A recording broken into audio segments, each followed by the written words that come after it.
आप सभी लोगों को मेरा नमस्कार। अगर आप चैनल में पहली बार आए हैं तो वीडियो को लाइक जरूर करें और चैनल को सब्सक्राइब जरूर करें।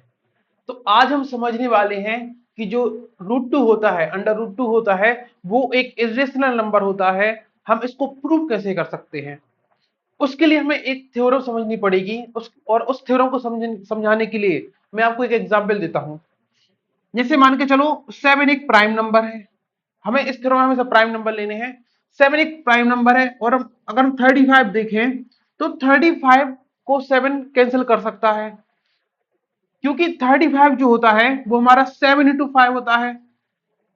7 into 5, और अगर हम उसको 7 से डिवाइड करते हैं तो 7 कैंसिल आउट हो जाता है और ये डिवाइड हो जाएगा, एग्जैक्टली डिवाइड हो जाएगा, आंसर 5 आएगा।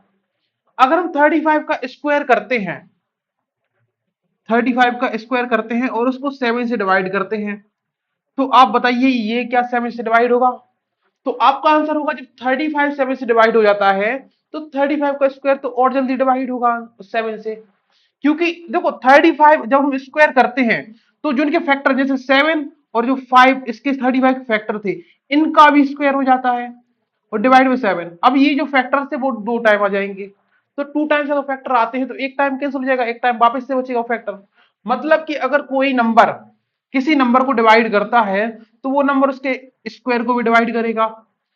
जस्ट थ्योरम इसकी रिवर्स है। जो हमें एनसीईआरटी में जो थ्योरम दी हुई है वो जस्ट इसकी रिवर्स है। कि जैसे मान के चलो ये 7 है, वो 35 के स्क्वायर को अगर डिवाइड करता है तो वो 7 35 को भी डिवाइड करेगा। और इसको आप कैसे समझ सकते हैं? देखिए कोई भी नंबर है, यहां पर नीचे हम प्राइम नंबर ले रहे हैं और ऊपर एक नंबर है। जब भी हम किसी नंबर का स्क्वायर निकालते हैं तो उसमें जितने भी फैक्टर्स होते हैं वो एटलीस्ट 2 टाइम्स उसमें रहते ही रहते हैं। अगर हम 35 का स्क्वायर देखें तो ये हो जाएगा 1225 डिवाइड 7। अब ये जो है ये 35 का स्क्वायर है और इसमें जितने भी 35 के फैक्टर होंगे वो जस्ट डबल हो जाएंगे। अगर डबल फैक्टर हो गए और तो यहां पर जितनी फैक्टर होंगे डबल हो गए। अब 7 को हम जब भी कैंसिल आउट करेंगे तो एक 7 वहां से कैंसिल आउट हो जाएगा, एक 7 उसमें कैंसिल आउट हो जाएगा। मतलब कि दो इसमें देखो, मान चलो इसमें इसको जब स्क्वायर करेंगे तो 2 7 इसमें आ जाएंगे और एक 7 हमारा कैंसिल आउट हो जाएगा। मतलब एक 7 जस्ट इसमें रहेगा ही रहेगा। तो अगर हम इसका स्क्वायर रूट निकालते हैं, इस 1225 इसका हम स्क्वायर रूट निकालते हैं तो इसमें से एक 7 गायब हो जाएगा। अगर एक 7 गायब हो जाएगा तो यहां पर जब हम इसको स्क्वायर रूट निकालेंगे तब एक 7 तो उसमें बचना ही चाहिए। और अगर एक 7 उसमें बचता है तो ये 7 वापस इसको डिवाइड कर सकता है। तो कुल मिला के हमारी थ्योरम ये है कि अगर p कोई प्राइम नंबर है, वो किसी नंबर के स्क्वायर को डिवाइड करता है, मतलब ये डिविजिबल है, तो वो p तुम्हारा q को भी डिवाइड करेगा। अगर कोई प्राइम नंबर किसी नंबर के स्क्वायर को डिवाइड करता है तो वो प्राइम नंबर उस नंबर को भी डिवाइड करेगा ही करेगा। ये हमारी थ्योरम है और इसका हम बेसिक यूज करेंगे अब प्रूव करने में कि रूट टू एक इरेशनल नंबर है।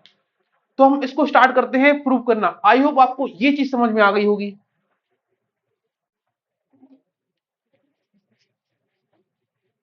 तो हमें अब प्रूव करना है कि अंडर रूट टू हमारा एक इरेशनल नंबर है।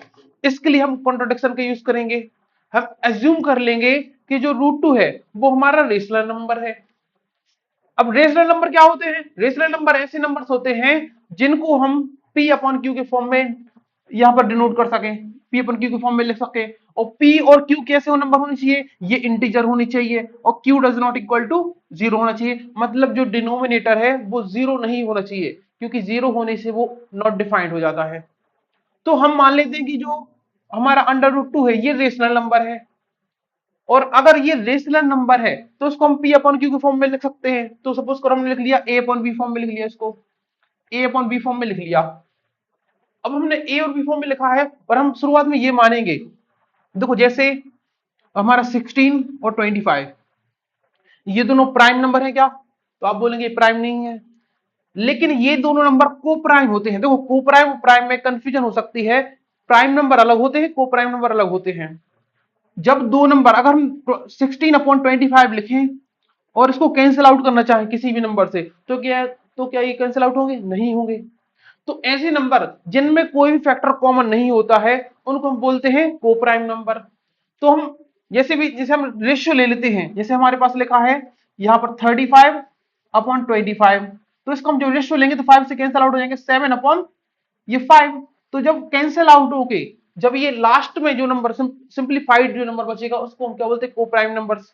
तो हम मान लेते हैं कि भाई √2 हमारा रेशनल नंबर है, और जब उसको कैंसिल आउट करते हैं तो हमारा a/b फॉर्म में ये बच जाता है, जो कि क्या होते हैं, कोप्राइम नंबर्स होते हैं। तो हमने ये मान लिया कि √2 एक रेशनल है और जिसको हम a/b फॉर्म में लिख सकते हैं, a और b कोप्राइम नंबर है। कोप्राइम नंबर मतलब इनमें कोई भी फैक्टर कॉमन नहीं होगा। अब हम क्या करते हैं, दोनों साइड से स्क्वायर कर देते हैं। तो दोनों साइड से स्क्वायर करेंगे तो जब इसका स्क्वायर करेंगे तो ये स्क्वायर हो जाएगा और इसका स्क्वायर हो जाएगा। तो √2 का स्क्वायर तो 2 हो जाएगा, इज इक्वल टू यहां पर हो जाएगा a² / b²। अगर हम b स्क्वायर को यहां पर ट्रांसपोज कर देते हैं तो ये हो जाएगा a² = 2 इंटू b²। अब देखो, जैसे मान के चलो हम यहां पे लिख सकते हैं 8 = 4 इंटू 2। अगर हमने लिखा है 8 = 4 इंटू 2, मतलब ये जो 4 है ये 8 का ही एक फैक्टर है, क्योंकि ये फैक्टराइजेशन तो ही तो एक प्रकार से। तो जो ये 4 है ये इसका फैक्टर ही तो है। और फैक्टर क्या होते हैं कि जो उस नंबर को डिवाइड कर सकें। तो अगर हम a² = 2 इंटू b² लिख सकते हैं तो ये दोनों इसके फैक्टर होंगे, मतलब b² भी a को डिवाइड करेगा और 2 भी a को डिवाइड करेगा। तो जो ये 2 है, ये 2 इसको क्या करेगा, डिवाइड करेगा। तो जो 2 है वो हमारा a² को डिवाइड करेगा। और अभी हमने देखा कि अगर कोई नंबर, कोई प्राइम नंबर अगर किसी नंबर को डिवाइड करता, सॉरी किसी नंबर के स्क्वायर को डिवाइड करता है तो वो उस नंबर को भी डिवाइड करेगा। मतलब जो 2 है वो हमारा a को भी डिवाइड करेगा। 2 जो है हमारा वो a को भी डिवाइड कर देगा, तो ये डिवाइड हो जाएगा,